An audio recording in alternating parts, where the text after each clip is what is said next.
सभी को नमस्कार। मैं जो दिखाने जा रहा हूँ वह S&P 500 का $125 ऑपरेटिंग वायदा है और मैंने इसे 2 सेकंड में किया, अर्थात एक ऑपरेशन जिसमें 2 सेकंड लगे और कैसे यह 8 और 4 सेकंड की सीमा के बीच पूरे दिन का संचालन कर रहा था और 100 से $200 तक का मुनाफा ले रहा था। और वीडियो के तीसरे भाग के रूप में हम जो देखने जा रहे हैं वह S&P 500 और तेल का विश्लेषण है।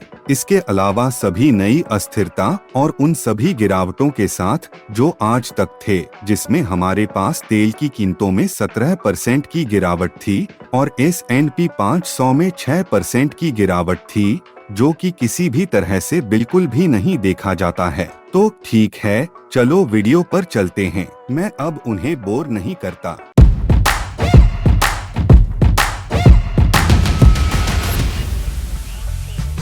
खैर, अब हम करने जा रहे हैं कि फ्यूचर्स ऑपरेशन की रिकॉर्डिंग देखें। शुक्रवार को दिन 6 मार्च को था।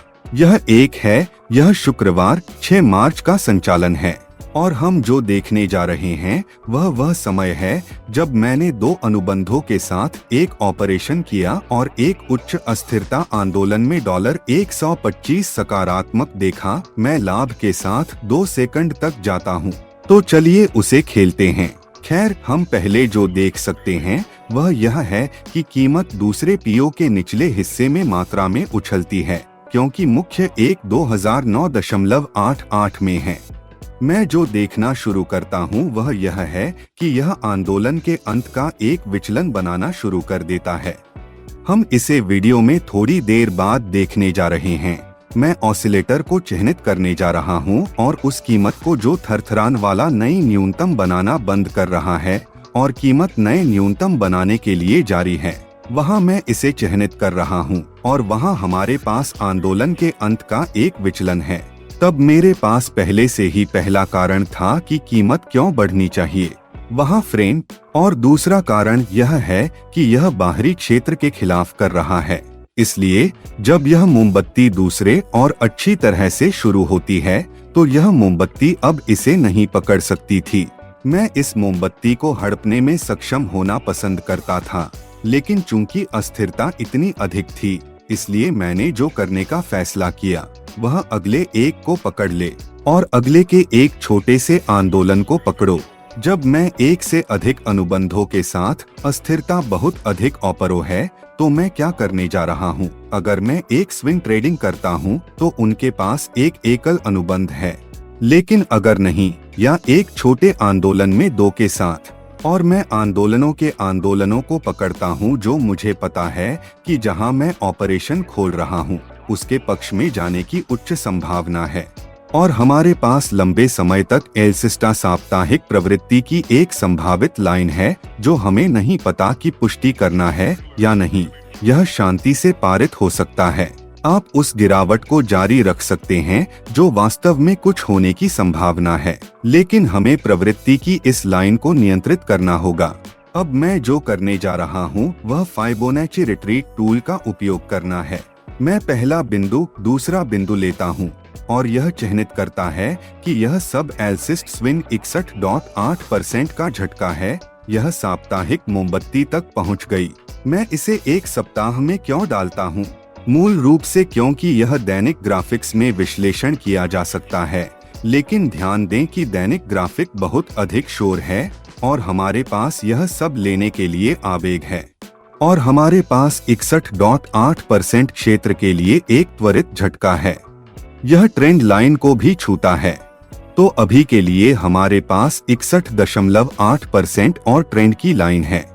अब यदि कल टूट जाता है और नया न्यूनतम बनाता है तो यह लॉन्ग टर्म एल्सिस्ट ट्रेंड लाइन को रद्द कर देता है और 61.8% फाइबोनाची में गिरावट को रद्द कर देता है, और हमारे पास एक अंतिम बिंदु के रूप में है 2600 अंक। इस सभी अंतिम वृद्धि का 75% है। इतना अच्छी तरह से शोर को खत्म करने के लिए मैं इसे साप्ताहिक रूप से बदल देता हूं ताकि, ठीक है, वे मूल रूप से देखते हैं कि इस झटके के बाद दिसंबर 2018 के बाद हमारे पास यह नया अल्सिस्ता आवेग 2019 और 2020 के दौरान अब 2020 के पहले भाग में 61.8% हो जाता है उस झूले का, और हमें ट्रेंड अल्सिस्ता की लाइन के खिलाफ होना चाहिए।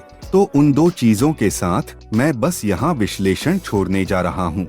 व्यापक विश्लेषण के लिए जाहिर है कि व्हाट्सएप है। इतना अच्छा मैं तेल जा रहा हूँ, और तेल में हमारे पास कुछ अधिक जटिल है, क्योंकि तेल में हमारे पास यह झूला है और यह झटका है और यह डब्ल्यू लहर है कि अब हम देखेंगे कि यह कितना आया है। हम साप्ताहिक रूप से अंक लेने जा रहे हैं और फिर हम इसे डायरियों में ले जाएंगे देखने के लिए। फिर फाइबोनाची का विस्तार लें और इस एबीसी को लें और 31.11 पर 100% तक पहुंच गए। वास्तव में उसे पीछे छोड़ दिया।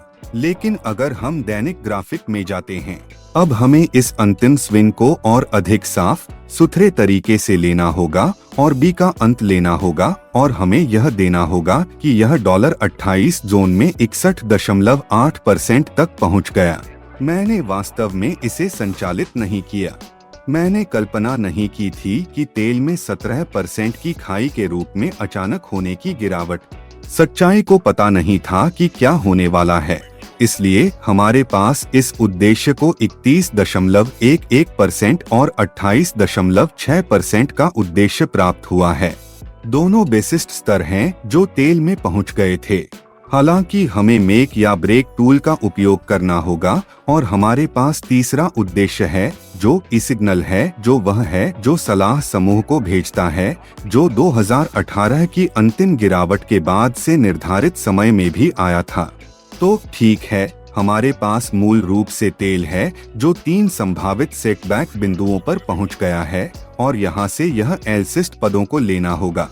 इस बिंदु पर किस तरह के एल्सिस्ट पदों को दिया जा सकता है? मूल रूप से क्योंकि हमारे पास 2 बास सीमा अंक हासिल किए गए हैं और निर्धारित समय के भीतर तीसरा माइक्रो ब्रेक है, और उसके शीर्ष पर हमारे पास एक महान और महत्वपूर्ण अंतर है कि इसे बंद करने के लिए भी जल्दी से अटकलें लगाने के लिए, यहाँ तक कि गैप बंद करने से हमें एक झटका मिलेगा कि क्या हम अंतिम स्विंग टूल का उपयोग करते हैं। यहाँ तक कि इस कम भी हमें 61 करना होगा, 8%, या यहाँ तक कि अगर हम 50% डालते हैं, लगभग $41 जोन में अंतर को बंद करें। तो ठीक है, मुझे आशा है कि आपको वीडियो पसंद आया होगा। मुझे उम्मीद है कि विश्लेषण को पसंद आया है। कैसे वायदा संचालित करने के लिए वीडियो और पाठ्यक्रम के विजेता को बधाई, और याद रखें कि पाठ्यक्रम खरीदने या समूह प्राप्त करने के लिए वीडियो पंजीकरण में लिंक है। बस इतना ही, अगले वीडियो में मिलते हैं।